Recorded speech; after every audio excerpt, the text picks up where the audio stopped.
How's it going, everyone? It is I, Anime Outlet, and this is What If Deku Could Create His Own Quirk, Part 4.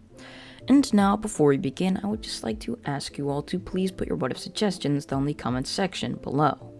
And now, let's begin. The hand of the blue-haired man would reach out, extending towards Bakugo's face. However, before it could make contact, a person with blonde, golden-looking hair would step in before anything could happen, punching out with his fist hurled. It would make contact with the blue-haired man's face, sending him flying across the building. As a purple portal would open up right before the man hit one of the walls, taking him presumably back to the villain base. As we now end up seeing is Uku waking up on a hospital bed. It was Recovery Girl's hospital bed in UA. Zuko would wake up before getting up. He was extremely exhausted, but he still wanted to make it home on time. He didn't want to worry his mother at all, as she was the kind of person to worry, after all. Zuko would get out of his bed as Recovery Girl would hurry into the room. Whoa, calm down there, Zuko. You can't be leaving with your injuries. What injuries?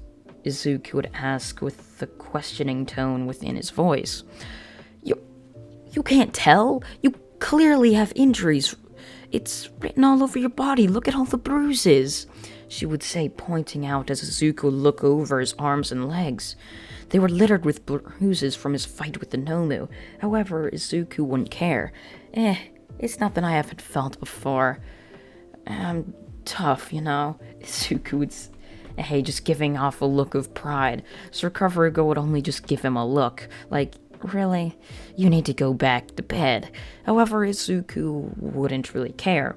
She was half his size, and so Izuku really just could walk past her. She wouldn't put up much of a fight, so Izuku would just continue to walk past her, going to his house and inevitably going to bed. A month would end up passing, where Izuku would have been told that UA had just been closed off, as everyone had a month break, so UA could up security and even add in new dorm rooms, which would excite Zuko along with the rest of his class, as these dorm rooms would basically just allow for them to create friendships closer. However, before anyone would move in, there was one event that would be just making up what class they would reside in, and this event would be known as the UA Sports Festival. Izuku would look forward to it as another way to just prove himself worthy of being in Class 1A. And so when the day finally strolled around, Izuku would be staring at Class 1A as they entered out onto the field of the UA Sports Festival Coliseum.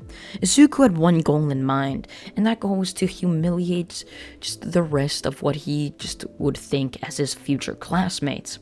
As Izuku knew, if he was going to show the world that he belonged in Class 1A, he was going to show them that he was better than every single one of them in that class combined, and Izuku was going to do that in fantastic fashion. So when the first event would be announced as a race, Izuku knew this one would be easy. Over the month he had off, Izuku had been practicing on a new technique, a technique that allowed him to fly. Izuku would line up for the race, as all of this and a gunshot would be heard marking the start of it. Izuku would jump into the air, using his telekinesis on himself and being able to manipulate the air around him with his telekinesis. Izuku would allow himself to fly, and even flying at tremendous speeds. Izuku would fly at supersonic paces, just flying incredibly fast, just barely being visible to the naked eye, as Izuku would end up flying past everyone else, flying past the zero pointer and the rest of the obstacles, and getting first place. With the first event out of the way, the second event was now in front of Izuku. This was going to be a cavalry battle, and now he had the entirety of the likes of Class 1A all staring down his throat, as Izuku knew he pretty much had just completely crushed them, even setting a new UA record in the race. And how come a Class 1B kid could do that, but not a Class 1A kid? So, with Class 1A pretty much humiliated after the first event, they would be looking for revenge. And so they would be looking to target Izuku, not only because it would have the reward of revenge, but it could also come out with the reward of just getting that fabled 1 million point headband. Izuku would know this as he would create a team full of the strongest kids themed in Class 1B, this being Itsuka Kendo, Monoma, I don't know how to pronounce his name, the copy Quirk kid, and another person, as they would end up creating this team, as Izuku, after creating it, would end up looking on, waiting for the thing to begin. As the second event would begin, Izuku would hear just the bell sounding as everyone would look towards him with a murderous gaze, rushing towards him, all reaching their hands out, extending on for that 1 million point headband. However, Izuku's team wasn't going to let them take it that easily. Kendo would make her hands massive along with the copy Quirk kid, I don't even want to try pronouncing his name again, would slam both of their hands right into the oncoming people, causing them to be sent flying backwards. However, Bakugo Katsuki would see this, jumping over them, reaching towards Izuku. However, before he could do anything, Izuku would smile to himself, staring up at Bakugo, giving him a look that all but said that Bakugo had basically just thrown himself off of a building with that move, as he was now wide open for an attack. You can't just dodge in the air. So Izuku would look up right at him, extending his jaw away from the top of his mouth, before fire would erupt out of his mouth, completely covering Bakugo. As Bakugo would try to move himself with an explosion, a smart move, but the combination of a telekinesis quirk, Izuku would stop Bakugo from moving, causing the fire to hit with full force. As Bakugo would fall to the ground, now burned, he would walk back to his team, staring on before telling them they weren't going to be able to get the 1 million point headband, and they should rather focus on getting some smaller points. Something that shocked the team built up of mostly Class 1A kids. It really showed that Bakugo had some sort of respect towards Izuku, something that Bakugo had towards nobody else. So with that, just beating one of the top kids everyone saw as one of the strongest, Izuku wouldn't know that many kids would end up leaving, and the kids that wouldn't, he would use his telekinesis to stop them right in his path, so they really just couldn't do anything. So with that, the second event would be won, as it was now announced Izuku would be going on to play in just the UA 1v1 tournament. Izuku, having gotten first in both events, would be one of the lucky people allowed to skip forward the first event fight, rather going on towards the quarterfinals and not have to deal with the just first round. So, as the kid would end up winning, Izuku would be facing off against Shoto Todoroki in the quarterfinals. Izuku would stare at him as Todoroki would do the same. As the round would begin, Todoroki would use his ice, gliding towards Izuku before slamming just a massive iceberg right into Izuku's path. However, this wouldn't do anything at all. Izuku would stare at it, knowing that Todoroki should have learned from their last fight. He would use his fire breathing out of his mouth before using his telekinesis to control the fire, warping it around the iceberg until the iceberg was completely melted. And then, with all the water on the ground, Izuku would have the water rise up, creating some new water out of thin air with his water quirk, allowing him to create and control water. Izuku would rise it up into the air before slamming it down onto Todoroki. who tried to create an iceberg around himself, sort of an ice bubble. However, it would prove to be just futile, as the ice would crack under all the pressure, as Izuku would just create a box of water around it, causing so much pressure, causing the ice to end up cracking, soaking Todoroki in water, as his fire quirk would become obsolete.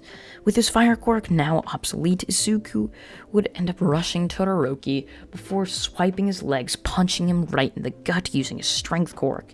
As Todoroki would end up coughing out, falling down to the ground, Izuku would pick him up by the back of his neck, twisting his hand around so he was now gripping the front of his neck before slamming him right down onto the ground, as Todoroki ended up just being flat unconscious after such a move like that.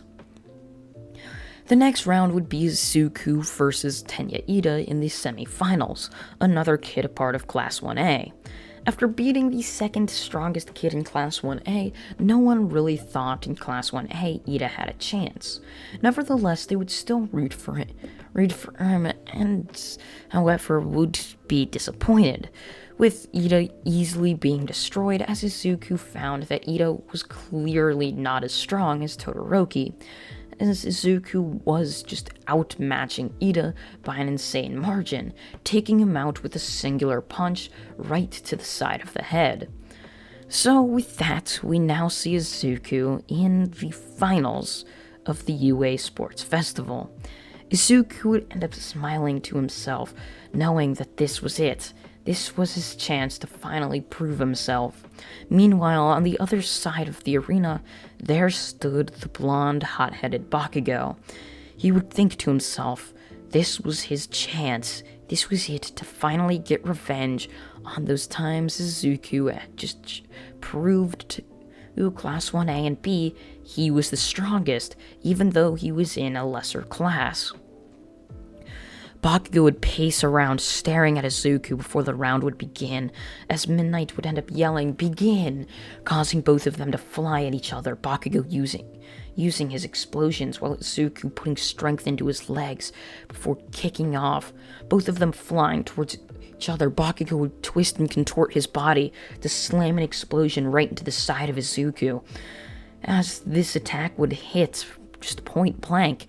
However, it wouldn't do anything at all. Izuku, meanwhile, took the time, using both of his hands, grabbing Bakugo's shoulders, slamming his head right into Bakugo's, causing Bakugo to fall right back onto his butt, holding his head. He would end up looking up at Izuku to see Izuku jumping above him. Bakugo would put his hands out, one over the other, before throwing an explosion upwards.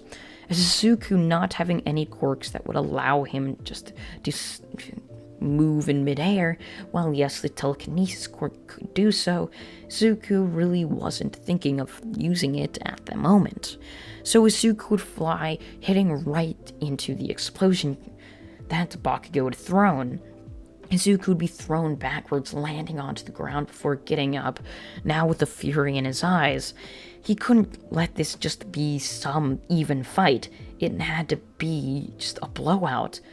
Izuku couldn't win or get in Class 1A if it wasn't a blowout. That's at least what Izuku's thought process was.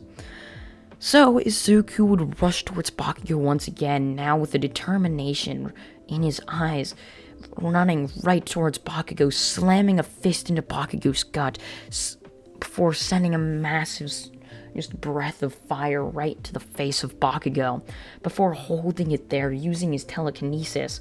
Izuku would then grab Bakugo with his telekinesis, slamming him down into the concrete below. Bakugo would get up from that attack, his feet wobbling underneath his body weight, as his feet were clearly in pain, along with the rest of his body. He would end up standing there, wobbling on his feet, looking on towards Izuku, standing in front of him.